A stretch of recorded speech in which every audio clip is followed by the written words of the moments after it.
my admins are actually happier because they feel like they can help on like part of the tax process. And then That's right. my tax preparers are not doing some of the work that they hate, like just putting data into ProConnect for us over and over again. They get to come in when there's already a work paper and there's already like data entered there and then do like the strategic part of the returns. It changes their jobs.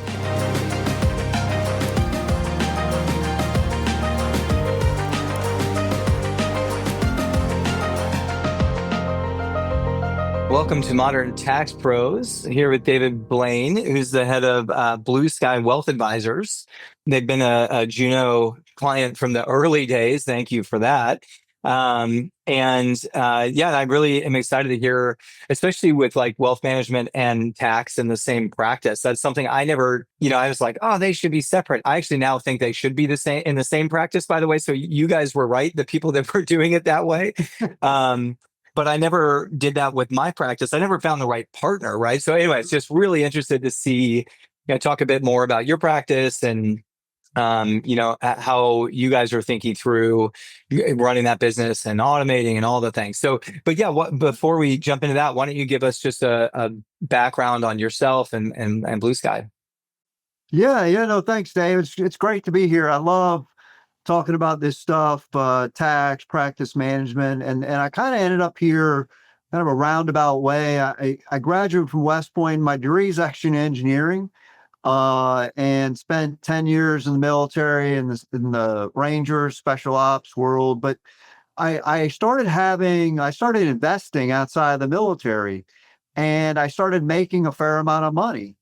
And I was always having tax problems. And I had a CPA firm, and they were just so busy and they had so many clients that they never understood. Yes, I'm in the military, but I make a lot of money outside. I probably should be paying these things called estimates, I think, at the time. I didn't even know what the heck they were, but I was always owing penalties and interest and everything. And so I got really frustrated with not only the investment industry, but the tax industry, the CPA world, and nothing against CPAs. We have some in our firm. You're a CPA, great people, but the industry itself sometimes I think was having some issues. So as I started building my wealth management practice, frankly, Dave, I wasn't making any money. Yep. I was having a hard time figuring out how to get clients and that sort of thing. I had no People background. don't share that enough, by the way. I started my own practice and we ran into hard times. We were making no money. I literally lost money one year and I'm like, how do you lose money running an accounting? I'm terrible at this. This is not a good situation. But anyways, appreciate the candor there. No, it's true. And I had this vision to provide a service in investments, tax, those type of things that people could get high quality advice for a reasonable fee with personal attention. I mean, what else could you want? Yep. So I ended up buying a tax and accounting firm to kind of jumpstart. I was having trouble getting, and I saw like people were really sticky to their CPAs, they Yep. never left. And so here in North Carolina, not to go into all the rules or whatever, but you don't have to be a CPA to own an accounting practice as long as you don't do audit and assurance type stuff. So I bought this accounting practice, and so it's been a part of our DNA, ever since the beginning, is combining that tax prep, the compliance work with financial planning, tax planning, investment planning, estate planning, all those type of things. And I really think the combination of the two is a winning formula for the client. Yeah, I think if you think about it from like just take off a CPA hat a minute and be just a normal person, one place to go for managing your money, which includes your taxes. And by the way, your investments are driving a lot of your tax liability as well. And so having that all in one spot, I think, is generally where people would like to go. I mean, I always joke with our team. I'm like, remember that people hate spending time on their taxes, right? So, like we have to minimize what I'm usually saying that in the context of like, limit your follow-up questions, try to get it to one list, right? Like don't email them 5 times, those things. But it's true actually for firm owners where you're like, hey, just a quick reminder, like they would rather deal with fewer people. I think you're just dead on. And it's so funny because I am saying this as someone who, like, 5 years ago, or whenever I first started thinking, or maybe it was even 7 years ago, people started talking about combining the practices. And at the time, like, I didn't know advisory work at all. I was even careful, like, if people ask you questions, to be like, hey, look, I'm not a wealth advisor. Go talk to that person, right? Go get your RIA up. But I can give you my perspective on it. But we also do such a bad job coordinating between the parties when there's an outside financial advisor.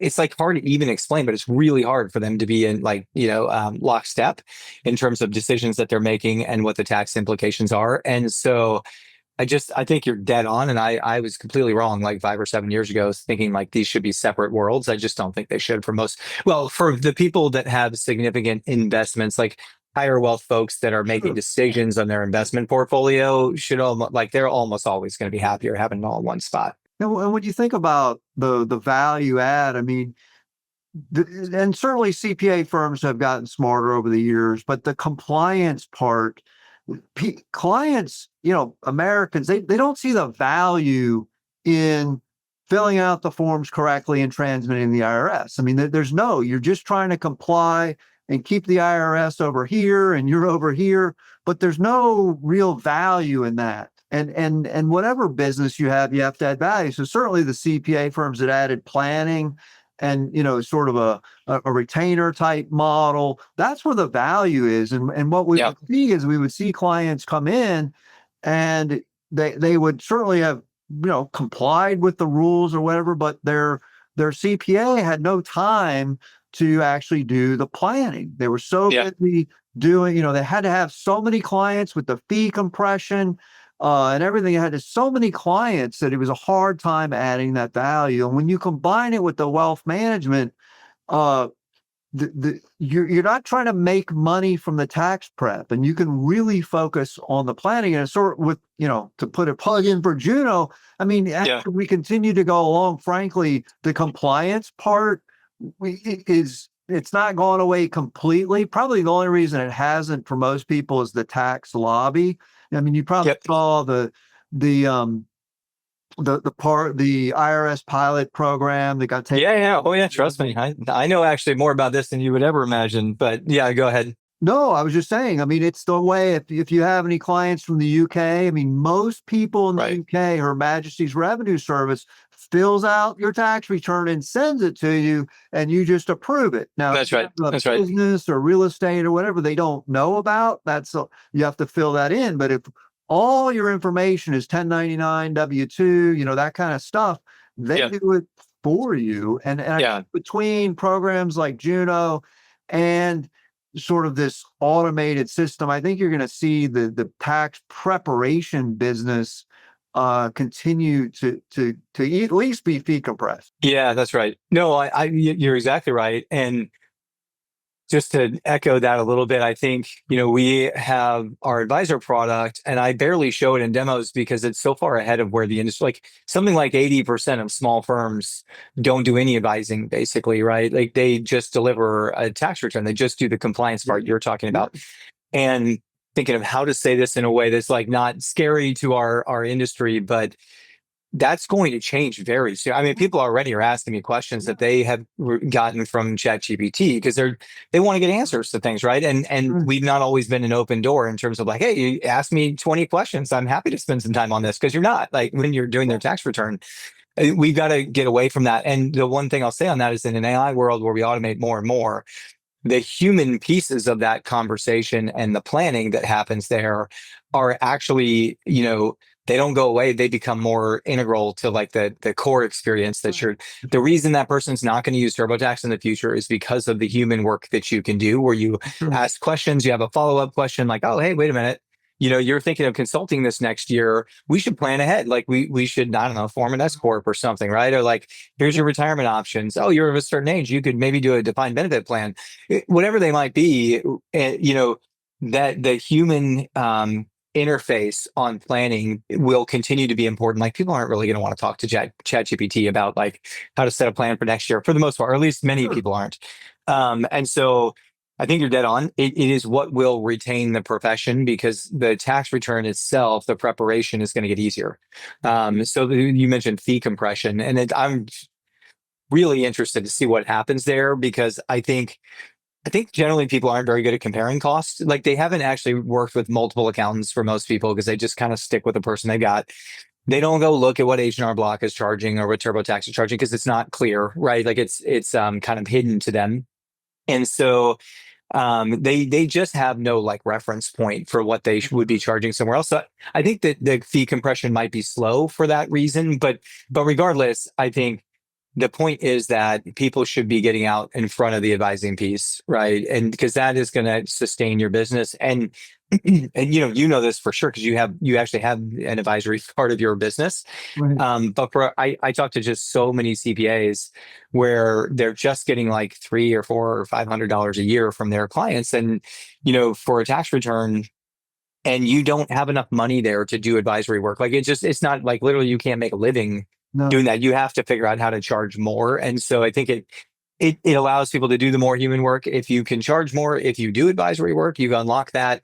I think a lot of folks are kind of scared to move in that direction, and myself included. Like my team still does mostly compliance. We do advisory built into our compliance work, basically, where we deliver like an engagement letter. It's not an engagement letter, a delivery letter that has like tax strategies with every return, and we get that from Juno actually. But the even that's not enough. Like I say this as someone who's also guilty of it. Like we all should be thinking very hard about like, how do I do more human work next year as the other stuff gets automated?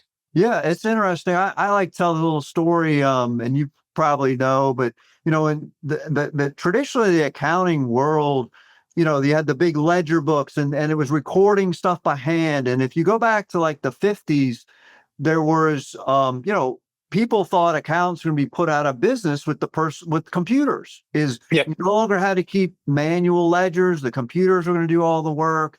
And what happened was the CPA profession went upstream. They said, hey, we got to get out of just recording, and we need to help business owners or people or whatever explain, hey, what does this mean? How do I interpret the data? And so on the accounting side, they didn't go out of business. They weren't put out of business. They just needed to do a higher level of work. And I think we're at that inflection point again, Dave, on the tax prep is if you're making your bread and butter on the prep, you need to think about what's the next higher level use that I can do for clients, because that prep part is gonna go away, and the advice part is. And even look, I joke, when I started doing tax 26 years ago, I could pretty much do your tax return in my head.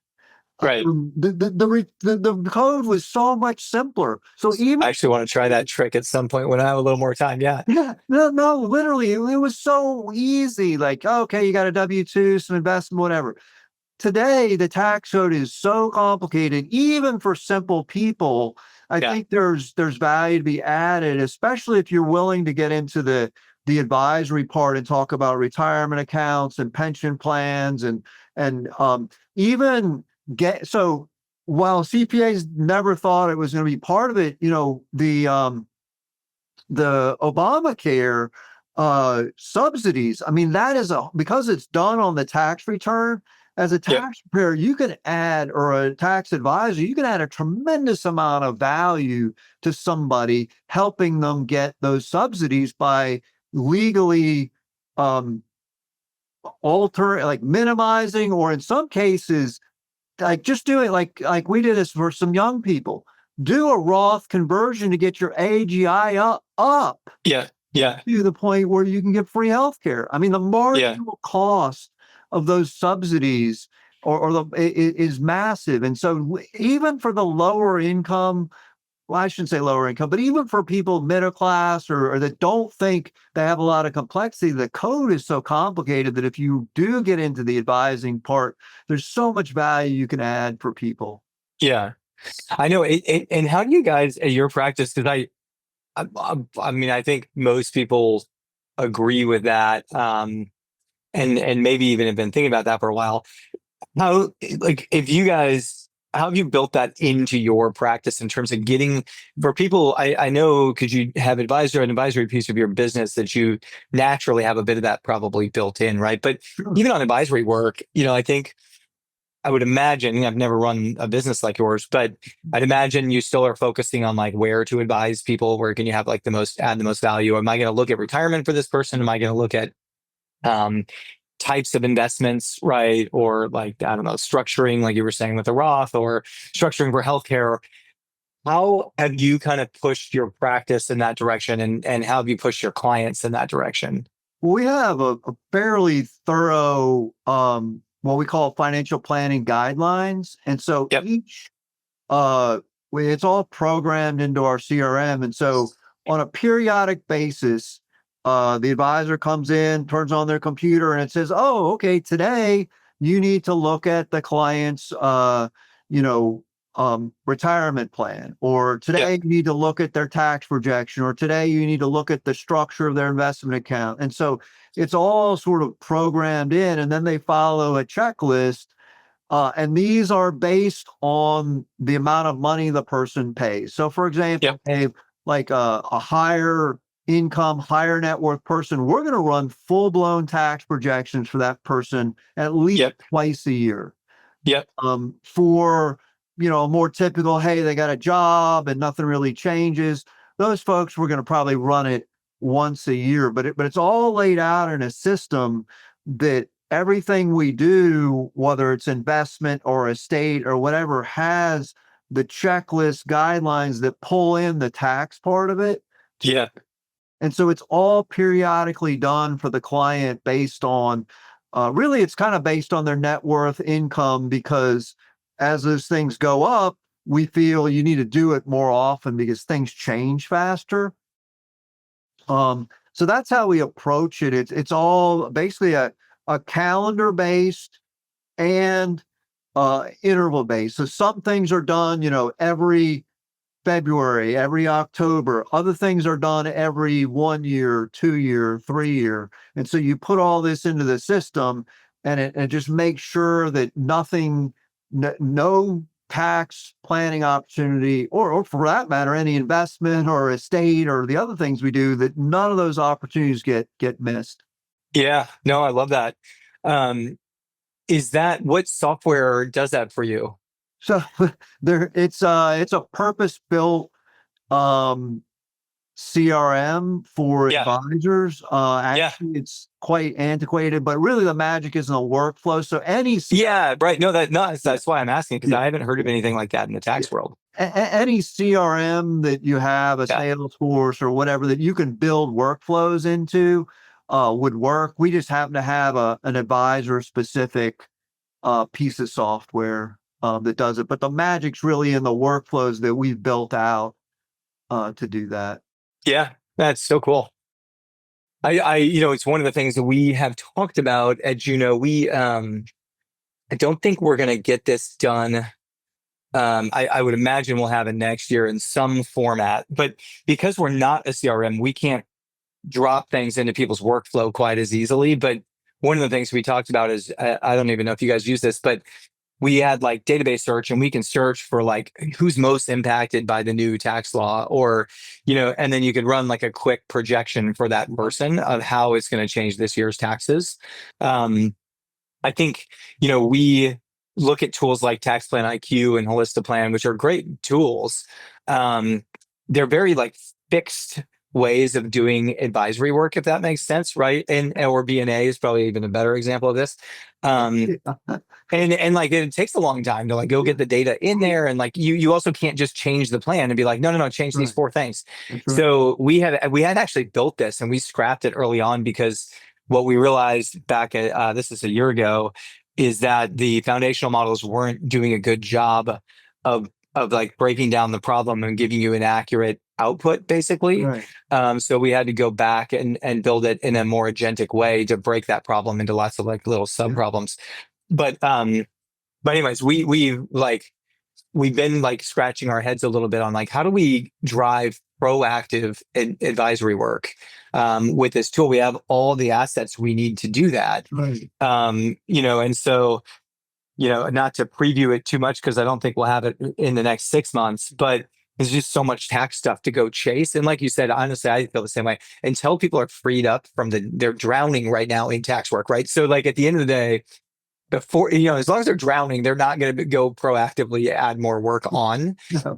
They're kind of drowning in busy work is what I like to say, right? It's like people should not be like typing in numbers off of a K1 any longer. But until you free them up for that, and they're like, oh, now I have all this time on my hands, like I can actually start to go be proactive here. They're not going to go do that behavior. So it's been naturally just like a second priority for us. But I think it's really interesting. And honestly, your team, you've already got this, but if you go back and look at Advisor, we have blown that thing out like you would just literally never believe. Like it'll do a 40-page report on a tax return of every. We programmed like 300 tax strategies, and it evaluates every single one based on what's on the return, and it gives you the highest impact strategies ranked in order of like how much tax savings they could drive. And it's pretty smart too. And anyways, the point of this podcast is not to plug Juno, but it's a fun one to try out. It's actually really it's like in the first inning basically of how to do this. With tax work, we are much further because that's such a defined process. But for advisory work, we're like trying to figure out what people even want to do with these tools. But one of the things we talk about, just as an example, is like, should we have a dashboard of the clients who are most impacted by, like, let's say it's Q4 and I'm doing like Q4 planning, I'm past all the extension deadlines.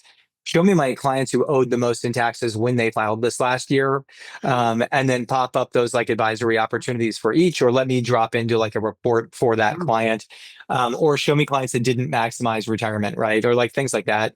I think at some point we will have some sort of dashboard that will tell you, here are advisory opportunities inside your practice. Because going through that manually, people just don't have time. When they're doing a tax return, it's not like you're going to sit there and think of like every tax strategy you've ever seen in the middle of doing the return. You're just too busy. So like, how do we proactively pop that up for them? And like, without being annoying, to be honest with you, because it could also be overwhelming at first for people. No, I think that would be huge because, right now we're doing that stuff manually and we have, I know this sounds archaic, but as we go through the year, we write down the tax planning opportunities for the person. Like let's just say someone had a big fancy job or whatever, and they're retiring earlier in the year. Well, there may be an opportunity to get them in the 0% capital gains tax bracket. Hopefully you're trying to minimize those gains. Well, this person maybe want to maximize the gain, and so we have all these keywords in our CRM.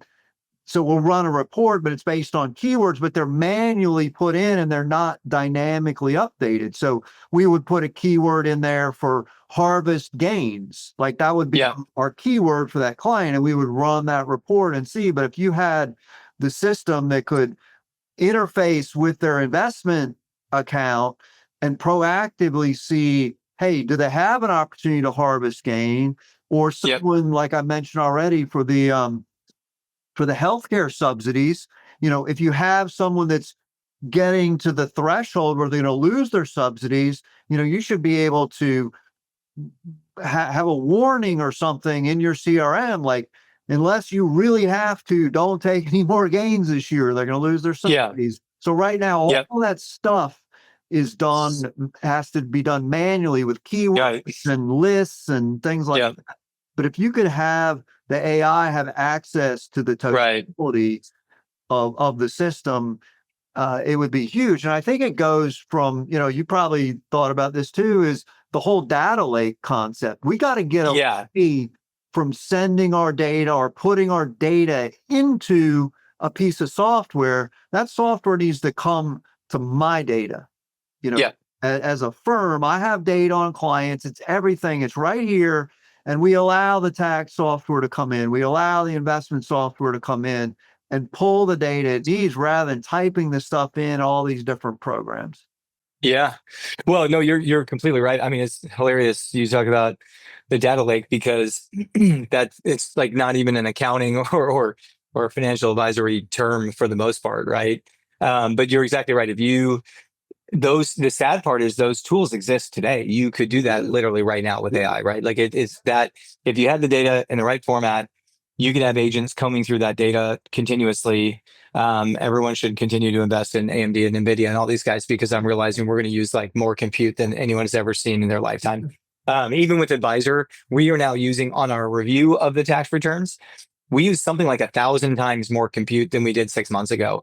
And then multiply that now by like the number of people adopting this type of technology in the industry, right, is going to go up 1,000 times or something, because like very few people are actually using these AI like automation tools as of a year ago. It's going to go up really. So like 1,000 times 1,000. And by the way, 6 months from now, we're probably going to do another 1,000 times what we're doing today, because you can just run a little AI agent to look at the way these systems work. Is you want to look at one little problem with each kind of call or whatever you want to call it. Like Yeah. you want to send a foundational model after one really specific thing, and we call them agents because you train them to do like one specific thing. But to your point, like funny enough, the software is there. Like you could do it today. You just don't have access to the data to do it for the most part, right? So your data is locked up in That's right. either, I would imagine, like your CRM for your advisory work. It's locked up in your tax software, and it's not readily available. So that's one of the things and it's funny. I was talking with a owner of an advisory firm that also has a CPA firm called Dark Horse out here, and the he was asking me about, like, could you start taking data off brokerage statements, right, on total assets, not just on the taxable transactions, but if you could pull like the example he gave me, I thought was so interesting, and we may try to build this with him. He's like, certain funds are going to charge you like a percentage or whatever, like on top of what your advisor is charging you. So he's like, for people that we do tax for that we don't do advisory work for, I actually know that your advisor is probably charging you about this, and then the fund is charging you this on top of it. And I could just put you in like an index fund or whatever that is like lower, Yeah. has lower fees, Mhm. and save you like 1% a year. And he's like, for high wealth people, 1% a year is like a hell of a lot of money for these guys. And he's like, by the way, that pays for my fee too, right? So if they switch over to me, then even better. But he's like, you could even do optimization with it just from information on the brokerage statement. And what I was saying to him is like that so many of our folks only do tax that might be like out of scope, or might be like a different product that we would even launch, to financial advisors, and not like even expose inside of our tax product. But I thought it was just a really interesting point of like, there is data out there today that we could leverage. Humans are really bad at looking through thousands and thousands of points of data, and being able to recommend a coherent strategy across hundreds of clients, right? Like, I don't mean that to knock us. It's just like that. Literally, think about that. It's an insane thing to ask any person to do.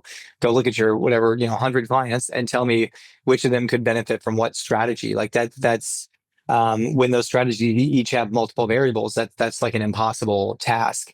Yeah. But it's going to become feasible very quickly if we can get the data we need to kind of do that. And we can at least use the reason I thought it was interesting is we already have the brokerage statements. So if we get a statement from their account, Sure. we could start to look at those things more holistically, which is pretty cool. And I think it's like a reason to be very optimistic, actually, for people in our industry. It's like, hey, this is going to get a lot better, guys. Like, it's only a matter of time until you're going to be supported by really good software.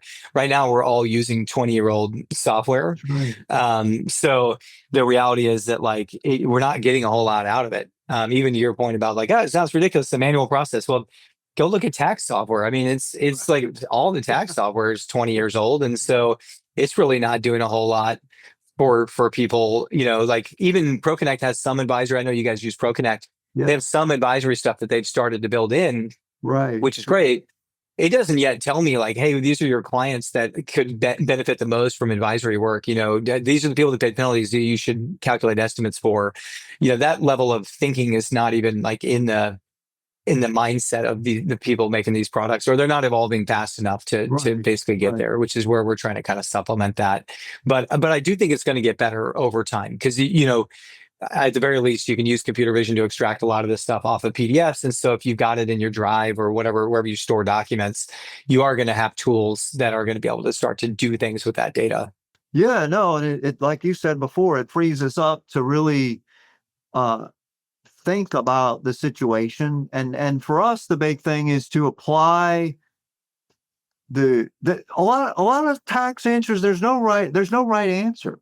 Right? There's no right answer. There's the tax law, but the decision of, well, should I do a Roth or an IRA? Like there's no answer. There's no right answer. There's tax law that governs the framework for the decision, but that's where the human being comes in. And a lot of these decisions on, well, should I do A or should I do B? And those type of things, and knowing the client and applying the situation. Believe it or not everyone wants to minimize their immediate tax bill today.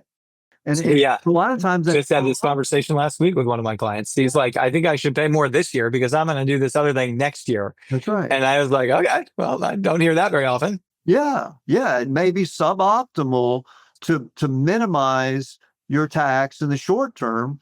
It depends. And that's where I think a good advisor can come in and help the client work through those decisions. It may not be, memorizing the law or whatever, the Juno or GPT or whatever can do that.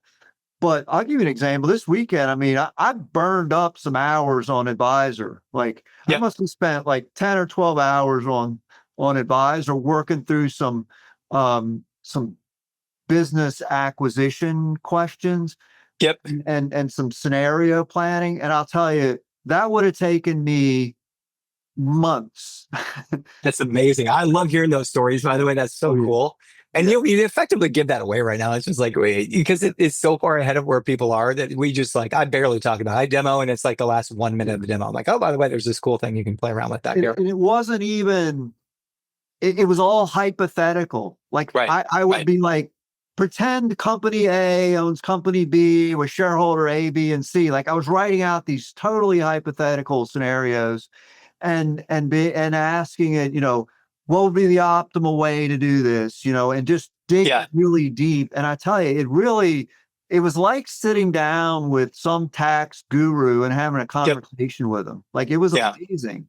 And then some things it would be like, but this is where I think, I don't know, maybe I'm skeptical, not just Juno, but GPT, whatever is, if you know what you're talking about, you'll get a much better answer than if you're just a random person asking Chat GPT. Because I was like, well, what about this? And it'd be like, wait, let me incorporate that into my answer now. Exactly. And sometimes you don't give it enough context. So I can tell you a little bit about that since we build these systems. Humans are really bad at giving context. One of the things people have started doing now is like talking to these AI models because you'll give more context when you're just talking versus typing. And the cool part about Advisor is if you upload a return, we take a lot of context off that return. But again, that's not all the context. Like we don't know what changes this next year, right? Or we don't know that their spouse just died, or we don't know that they formed this new trust. Like we don't know that. And so there's a reason we're building this for accountants and not just to go do tax returns, which is, you're exactly right. Like I think for the next, I don't even know how long, like 10 years, 20 years, like as far as I can see, your best output is going to be an AI system driven by a trained professional, if that makes sense. And like, it'll be better. And people are always like, young people are never going to learn how to do taxes. And I'm like, that's actually not true. I think they're actually going to learn faster because they can ask questions all the time, right? Why is this happening in my software? It's funny. I use this would be in Advisor split recently, right? So we got two parts of that product, but you could go into Advisor basically and say like, I will literally do this. I just did this on a bypass trust that had ordinary losses that are not passing through. And I was like, why is this happening? Because like ProConnect just does it. And I'm like, is there an override somewhere to this? And long story short, for anyone out there listening, you should not override that. But I don't see ordinary losses in a trust very often, right? Like, why are you losing money in a trust with like, ordinary income, especially if you've got like RMD, they have like RMDs flowing through the trust. And so I just don't ever see this. And they had done a big restructure and spent a lot of money on legal stuff. And so there was this huge loss. And I'm like, they're not benefiting from it. And which then I'm all stressed out because I'm like, well, I actually did not tell them to do the restructuring, but long story short, I'm still stressed because they're going to owe more money than they expected. Right. And, as I'm sure you know very well, I'm like, oh no, do they know this is coming? Did I say, what did I tell them last time I talked to them? Like, I hate running into something new like this and wondering like how this client's going to react. Yeah. But, to your point, it will take a trained professional to drive these systems for some period of time. And also, give it the right context. Because what you're saying is like, you can see an answer and you know that it didn't consider this one thing over here. And actually, sometimes we try to get it to ask follow-ups to be a little better about this, but it's still not going to be, it's these things are not ready to like go and do an entire tax return on their own and then do the full tax planning associated with that without any sort of guidance from a real professional. And that part of that's like making sure it's telling you the right thing and making sure it's gathering the right context. But all of that feels like it's just the wrong answer. Basically, it's actually not quite that simple. But to your point, I see that all the time where I'm like, with Advisor, I'm almost always doing 2 or 3 follow-ups afterwards, right? Of like, hey, okay, I get that that's like your calculation of reasonable comp, but for some reason that the AI doesn't know, I'm going to do this level of comp next year. Because can you rerun the numbers with that level of comp? Or I know that this person, I don't know, like you gave me these other retirement things to optimize for QBI, but they're doing a defined benefit plan. So like, can you actually like factor that in?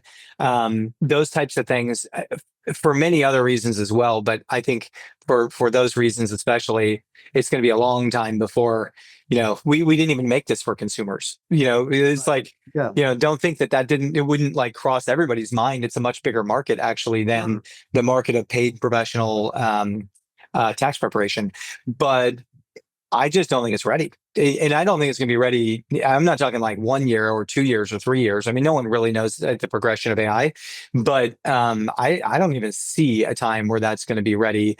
They test all these systems on like the super hard, like math or physics problems, right? Things like that. And they do really well there. But I was actually just listening to a podcast this morning.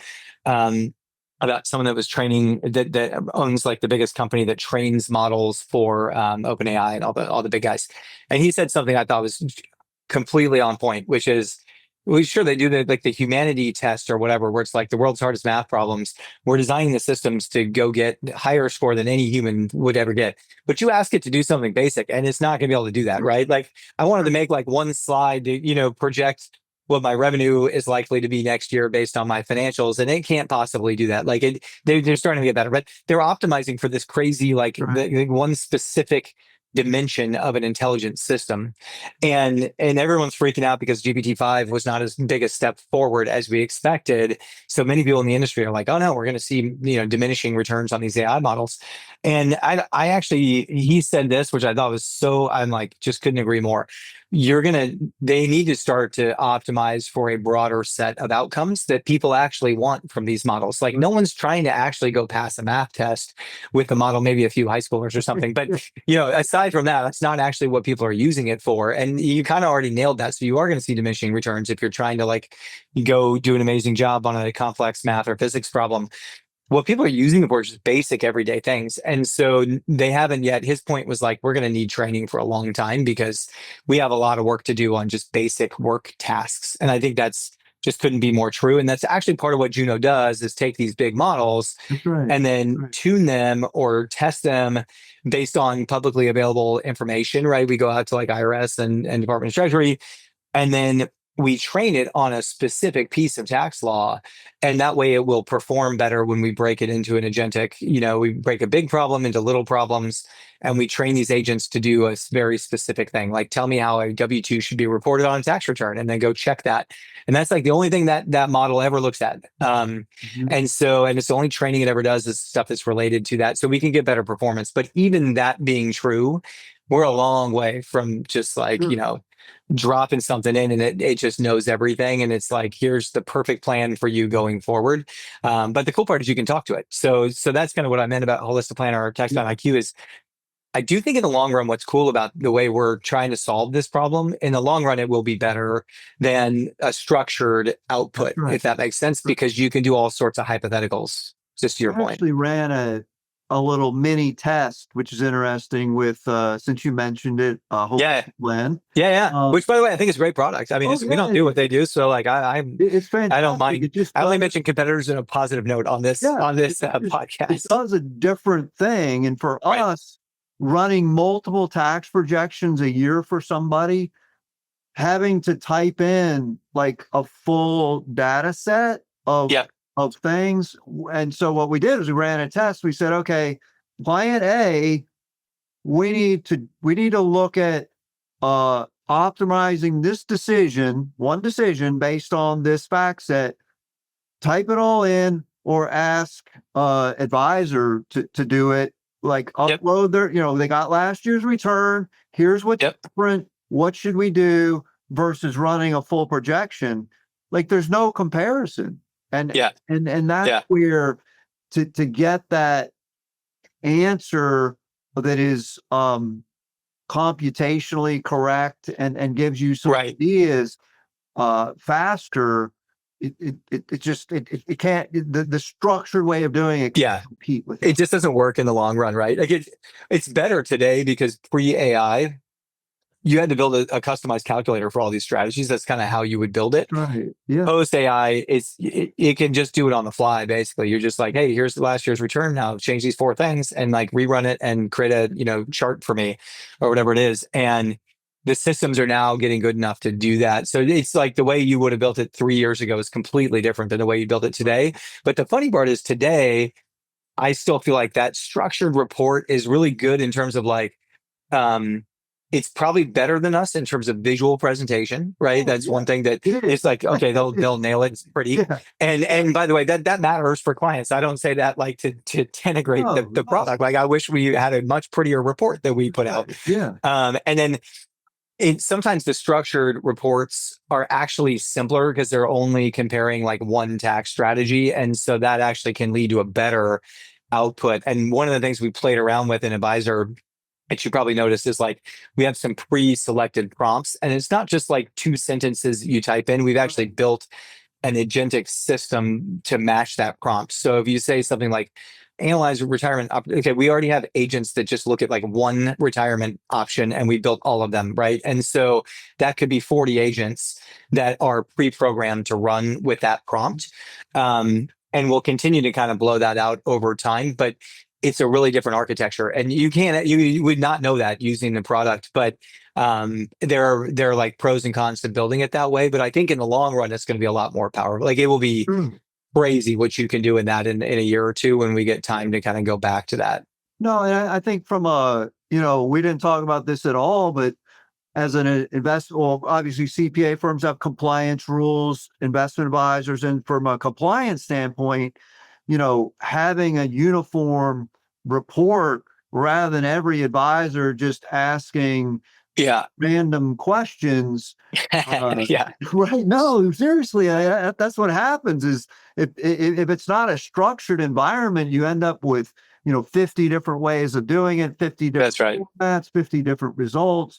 And so also from a compliance or a supervisory standpoint, being able to review, hey, what exactly are we telling people? I think there is the structured method still has a place. And also I would say when you look at, so I think of this for AI, if I had a really smart person in X area, can they go find the answer for me? That's Yep. one thing. Or number two is if I had a really diligent person that didn't mind doing 1,000 of the same thing all day, Yeah. inputting W-2s, like that to me is where AI is really good. As you get into the in fact, it's funny. I don't know if you ever read this book? I gotta talk this 6 types of working. Do you ever read this book? Lens. No. It's really good. We did we had our company retreat last week, 6 types of working genius.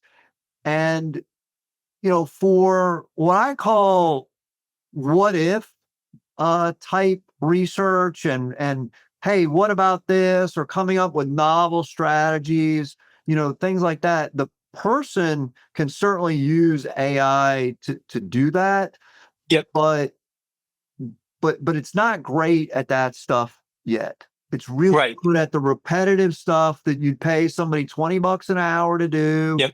or the stuff where you'd pay a reasonable expert in the field to go produce, like go find me the facts on a 754 election or some Yeah. part of the code that maybe you don't deal with every day and you just want to refresh yourself, or hey, can you apply it to this one fact set? I mean, it's really good at that sort of stuff, but the sort of ingenious solutions and the those type of things, I still think the human is way far ahead. Yeah, well, and I would caveat that with a human driving, supported by AI is the best of all. Like that's actually Right. literally the best of everything. And it's funny, I always use the example of like software development. I think it's a very similar job. It's technical. It's there's like rules that might not be obvious and things like that. And but also it's a high compliance environment, meaning like if you could take down an entire app with some bad code, right? And so it's very different but very similar in my mind. And what you see now with software developers is that they are using AI assistants to do their day-to-day work, and they're working side by side with Cursor, Windsurf. There's a few different products there, some of the fastest growing products in history. And it's so funny because a couple of guys on my team are like, oh, we were huge skeptics because we studied AI and we were like, this is not good enough. And then, but what you realize is like when designed for a really intelligent human to drive the system, you can have like amazing output Yeah. for software engineers. And, a lot of people are saying that they're seeing like 10 or 100 times more productivity from those engineers because they're driving an AI system. And I think the same is fundamentally the direction. Like nobody knows exactly how that plays out, but fundamentally like that direction is where I think this market is likely to go. And to your point on the 6 types of working genius, like there are certain things. I was just kind of looking at some of these. There are certain things that AI systems are good at, like brainstorming, right? Where it's like, give me like different ideas of what we could do here. Um, and it to take it to a non-tax place. Like if I'm like going somewhere, I'm like, okay, give me like 5 fun things I could do in this place, right? We just did this yesterday. Actually, went to a park and we were just like, hey, what museum should we go in? If we're like only going to spend 2 hours there, and it gives you a bunch of ideas, and then you modify it, right? You're like, I don't want to eat Mexican food. Like swap that one out for actually that's a bad example because I love eating Mexican food. But in order to keep my kids happy, I'm like, okay, we need gelato after lunch. Like, where's a place that has a gelato place right next to it? And point being, like a human-driven AI system, I think is the best, at least for the near future. Like what we're going to be seeing, which is good for accountants because it means we'll still have work to do. Yeah, and then one last question. I know we're getting to time. Give me just a recap on Juno for the firm and like how's it kind of changed what you guys are doing? You came on super early, so and your team's been so great at giving us feedback. I laugh at where we were like even 7-8 months ago versus where we are today. It's just come a long way in a short period of time. But you guys were there from the early days. How's that been for folks? How's it kind of changed the firm? Like give me a sense of how that's worked out. I mean, it's been amazing. I mean, I have been doing taxes for a long time, and the tools were beginning to get really frustrating because we, trying to onboard new advisors that maybe didn't want to be a CPA, they're an advisor. Yeah. We make them do tax. So that's one thing it solved, Dave, is our advisors now don't have to become little mini CPAs Yep. to participate meaningfully and helpful in the tax process. That right there is huge. So the burden used to fall on like me and Christy and a couple of the CPAs, but now we're saying, look, can you just run the software? Right. Can you just do this? It's also allowed our client service team, who aren't advisors and who aren't tax people, to do a lot of the initial work. Once again, if you can push the work down to the person, you want to use, how can I say this nicely? You don't want to put, you want to put the person the lowest level possible doing. Yeah. No, you want to level up or level down depending on how you think about that. Yeah. You don't want your quarterback, getting the water for the game. The same thing. So what it's enabled us to do is really get a lot of the whole team involved with a lot of the admin side, number one. Number two is it's really helped out in the advisors that maybe aren't as excited as I am about tax or don't want to learn as much. Is it does some of the work for them, and it gives them a better way to get answers very quickly on stuff that they get stuck on. And then finally, the holy grail is because of our real estate program, Dave, as you know, the K1s are like the bane of our existence for tax. Yep. Juno is solving that. I can't wait for 2026 to Yep. run all the returns through the K1 parsing, whatever you call it, process. Right. Yep. Yeah, it's just transformed. We've gone from trying to figure out how we were going to hire people to do this, Yep. how we're going to prevent advisors from quitting because they didn't Right. do it, to wow, okay, we can do this with Juno's help and the people we have. Yeah, I love that. That's so glad to hear that. Yeah, and it's funny too. I tell our customer success team, we just brought on a leader for customer success a few weeks ago, and I say to him, like, your point about like my admins feel more involved in the tax process now. They run the computer vision, like the extraction piece and the validation, because it's just like it says like what's in box 10, and then it's just like super easy to look in and see what's in box 10. But then they do all the data entry on the return, right? Which historically you would have said like you're crazy. That's not a tax professional. Well, you just hit export. I mean, there's no way to like mess that up really.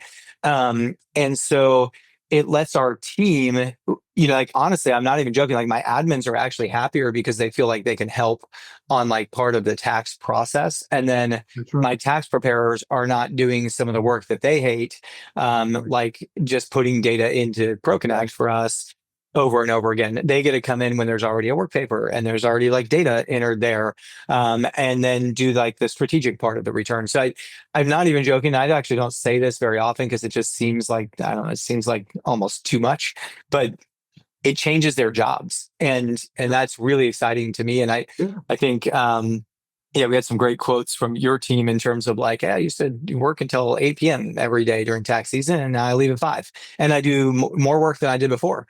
And I think that's like one of the most exciting pieces to me is when you just make somebody's job better. To me, it's like, someone's life is actually getting better because of this, which I think is super, super cool.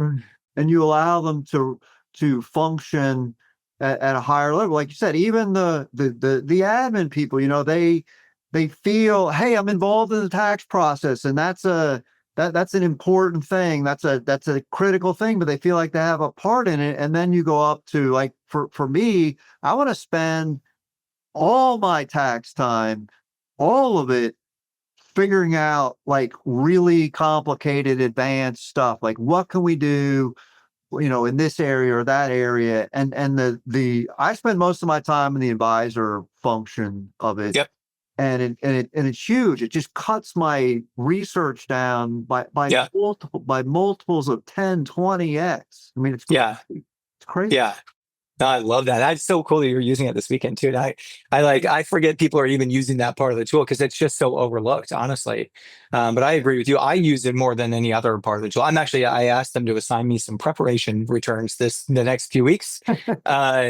Because I was like, I want to actually just get back in and use Juno like end to end again. And I only ever use Advisor because it's like, that's the part of the work I'm doing as well. And I'm just like, okay, let me jump in here and run some things to see what's going on with these guys. Or I'm, like you said, I'm dealing with like, I had someone restructure this trust that I was kind of alluding to, and that changes like, okay, but maybe we take more retirement distributions because this move, like complex questions that would take me hours to work out, right? I'm like, I'm going to start here and see how far I can get with Advisor. And then I can like, like put this all, congeal it back into like one coherent response.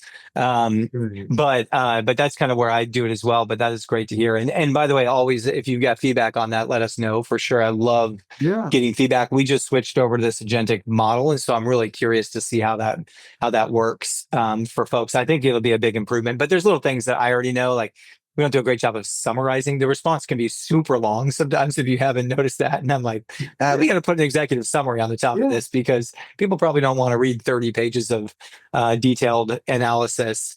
Or like if something's not going to make an impact, just write one line and be like, hey, we looked at this. It's not going to make an impact. And here's why. And like, if you want more information, click here and we can run another prompt or something. But yeah, I love that. No, I'm so grateful too, and for the time you've given us.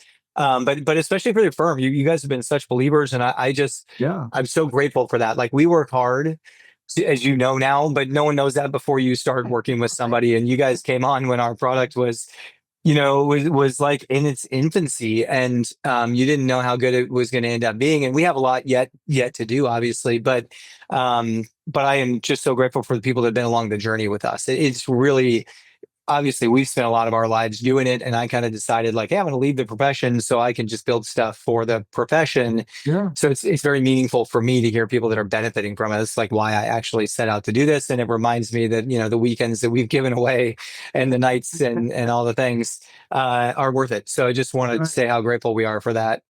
Yeah, no, I appreciate it. But we're thankful that you decided to stop uh putting up with the old fashioned way of doing it and decided to build a better way to do it. We really Yeah. appreciate that. Yeah, Yeah. no, my pleasure. And we'll keep building great stuff for you. And Yeah. yeah, and I really, really appreciate the time as well. So such cool insights on your practice. I mean, you obviously think very deeply about like where you guys are going. And Sure. it sounds like too, your staff, like even doing the books, and you're putting my management of my firm to shame. And I always knew I wasn't a great manager of my business, but I think it's cool the way you're running that. You obviously have a long-term vision that's really clear, and probably will benefit your clients and your staff a ton over the next few years. Yeah. We think so, hopefully.